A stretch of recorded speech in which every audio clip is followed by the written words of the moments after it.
क्या बताएंगे रविकांत जी इस पे आप? विशाल कुमार को सबसे बड़ा अपराधी की तरह से गिरफ्तार किया गया और उसका ये घर है और वो इसी रूम में सोया हुआ था, तो देख ही रहे हैं कि रूम कितना बड़ा है। देख नहीं रही है हरसिद्धि थाना के नज़रिया से हरसिद्धि का सबसे बड़े अपराधी का घर। कॉमन सेंस होना चाहिए थाने वाले को भी कि एक अपराधी का घर ऐसा होगा, बिना गेट वाले घर में सोएगा एक अपराधी जो अपराध करके बैठा हुआ है, जिसको आप उठा के ले गए। मैंने बिना गेट वाले घर में कौन अपराधी रहता है महाराज? जिसके पास अगर अपराध किया हुआ है प्रशासन के नजर में तो ये महल है ना, तो वही तो प्रशासन पगला गया है। हम जानेंगे यहाँ पे आपन माटी आपन पार्टी जो चंपारण की क्षेत्रीय पार्टी है और आपन माटी आपन पार्टी से कुछ सदस्य लोग आए हैं, तो हम थोड़ा सा बात करेंगे। जी रविकांत जी, आप बताएंगे यहाँ पे आप लोग आए हैं? हम लोग आपन माटी आपन पार्टी के तरफ से आए हुए हैं लोग। क्षेत्र का मामला है ये, और ये बहुत ही ये दलित उत्पीड़न का मामला है। यहाँ पे बात विशाल की नहीं है, और ये जो घटना हुआ है, जो चीज़ भी हम लोगों को सुनने को मिल रहा है और केस भी हम लोग पढ़े हैं, जो भी पढ़ने से और देखने से मिल रहा है, इसमें सीधे सीधे दिख रहा है कि ये दलित उत्पीड़न का मामला है।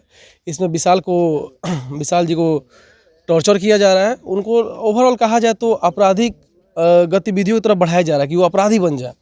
वो प्रशासन जितना गलती कर रहा है विशाल जी के साथ, वो कहीं ना कहीं सही नहीं है। वो दलित को पीछे ही धकेल रहा है। आज ऐसा स्थिति है कि लोग पढ़ने के लिए, रोजगार करने के लिए सोच रहे हैं। उनके माता पिता उनके लिए रोजगार का जरिया खड़ा कर रहे थे। लड़के के बारे में आपने पूछा, लड़के के बारे में गांव के लोगों ने बताया कि वो बहुत अच्छे लड़के हैं, सोशलिस्ट हैं, समाज में तरह तरह के काम करते हैं, लेकिन उनके साथ जो चीज़ किया जा रहा है ये बहुत ही गलत है। और आपके माध्यम से मैं एसपी साहब को कहूँगा कि ये मामला काफ़ी संगीन है, इसको अपने स्तर से जांच करवाएं, क्योंकि 20 तारीख को इनको उठाया गया है, वो भी 11 बजे के आसपास, और केस में 23 तारीख डाला गया है। तो ये 2 दिन 3 दिन का जो मामला है, ये कहीं ना कहीं बहुत कुछ दिखा रहा है कि इसमें पुलिस आखिर करना क्या चाह रहा है। आखिर विशाल को घर से जब उठाया गया तो 2 दिन पुलिस रखा कहाँ उसको? हो सकता है कि तरह तरह के केस उन पर लाद दिया जाए। तो उनको 20 तारीख को उठाया गया था, तो 20 तारीख तो कहीं ना कहीं नोटिस डालना चाहिए, हाँ 20 तारीख को इनको उठाया गया है। आखिर 2 दिन 3 दिन गायब कहाँ रखा गया उनको? जब 23 तारीख आप दिए हैं केस में, तो 3 दिन आपको समझ में आ रहा है? ये आप अपने दिमाग से सोचिए कि 3 दिन आखिर ये क्या किए हैं विशाल के साथ। यानी कि उनको कहीं ना कहीं टॉर्चर किया गया है, जबरदस्ती मारा गया है, पीटा गया है कि तुम अपना कबूल करो इस चीज़ को कि तुम उस अपराध में थे। अब किसी बच्चे को आप क्या कहेंगे कि प्रशासन ऐसा क्यों कर रही है? प्रशासन कह तो रहे हैं, अब आपको सीधे सीधे बोल रहे हैं कि ये दलित उत्पीड़न का मामला है। किसी भी जात का हो, कोई भी जात हो, आगे बढ़ रहा है तो उसको सपोर्ट देना चाहिए।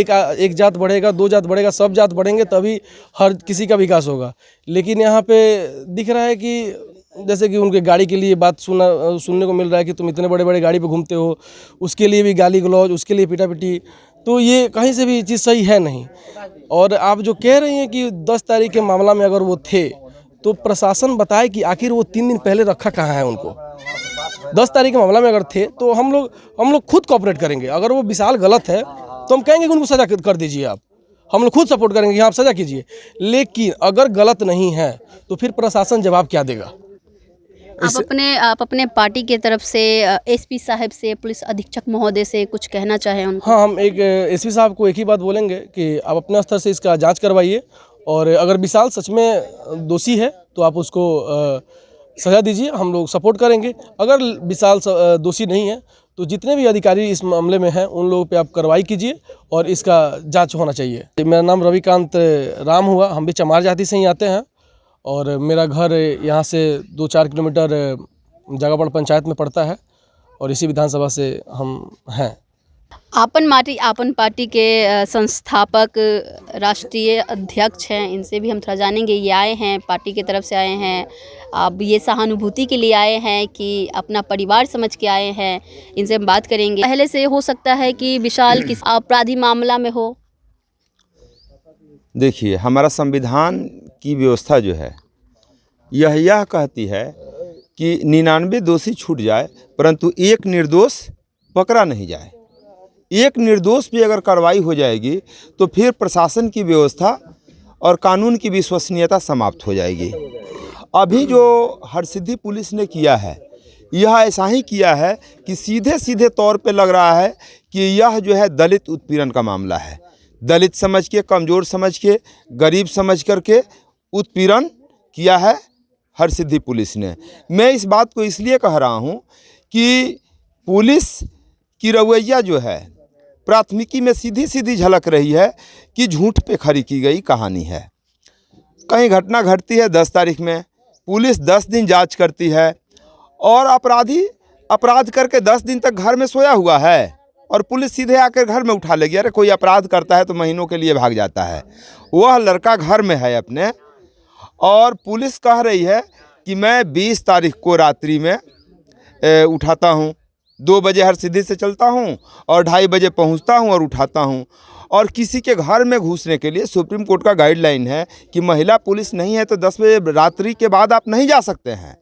अगर किसी के घर में आपको घुसना है तो सर्च वारंट आपको लेना है। यह सारी कानूनी प्रक्रिया क्या उन है। लोगों के पास सर्च वारंट नहीं था? ये सारी कानूनी प्रक्रिया है। सर्च वारंट हो भी सकती है, नहीं भी हो सकती है, मैं उस पर जाना नहीं चाहता हूँ। मैं ये कहना चाहता हूँ कि पुलिसिया कहानी जो है वो बनाई है कि 20 तारीख को मैं उठाया हूँ, लेकिन 23 तारीख को उठाया हूँ, लेकिन उसने 20 तारीख को उठाया है। तो एसपी महोदय से आग्रह है कि आप इस झूठ के लिए पुलिस वाले जो आए हैं, जिनका जिनका नाम और नंबर उसमें है, उनका लोकेशन ट्रैक किया जाए और यह देखा जाए कि पुलिस आपकी सच कह रही है या यहाँ गांव की जनता सच कह रही है। फिर पुलिस जब पकड़ के ले जाती है, इतनी मार पिटाई करती है, उसके बावजूद भी उस बच्चे के पास से कोई चीज़ मिलता नहीं है, कोई बरामदगी नहीं होता है। यानी वह बच्चा अपराधी नहीं है, वह बच्चा अपराध नहीं किया है। उस बच्चे को पुलिस वाले अपराधी बनाने के रास्ते में लाने का प्रयास किए हैं। और यहाँ जो भी पुलिसकर्मी हैं ये गुंडागर्दी किए हैं गांव में आकर के, और इस प्रकार के गुंडागर्दी को बर्दाश्त नहीं किया जाएगा। पुलिस कानून के तहत काम करती है तो बेहतर सपोर्ट है हम लोगों का।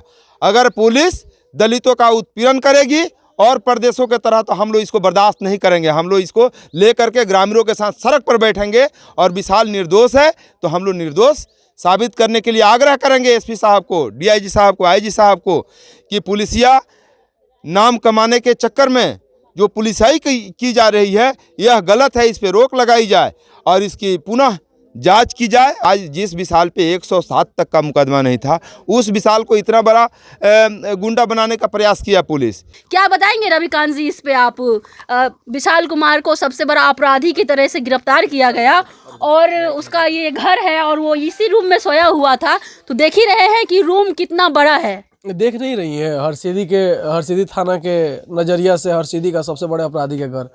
कॉमन सेंस होना चाहिए थाने वाले को भी कि अपराधी का घर ऐसा होगा, बिना गेट वाले घर में सोएगा एक अपराधी जो अपराध करके बैठा हुआ है, जिसको आप उठा के ले गए। माने बिना गेट वाले घर में कौन अपराधी रहता है महाराज? जिसके पास अगर अपराध किया हुआ है, प्रशासन के नज़र में तो ये महल है ना, तो वही तो प्रशासन पगला गया है।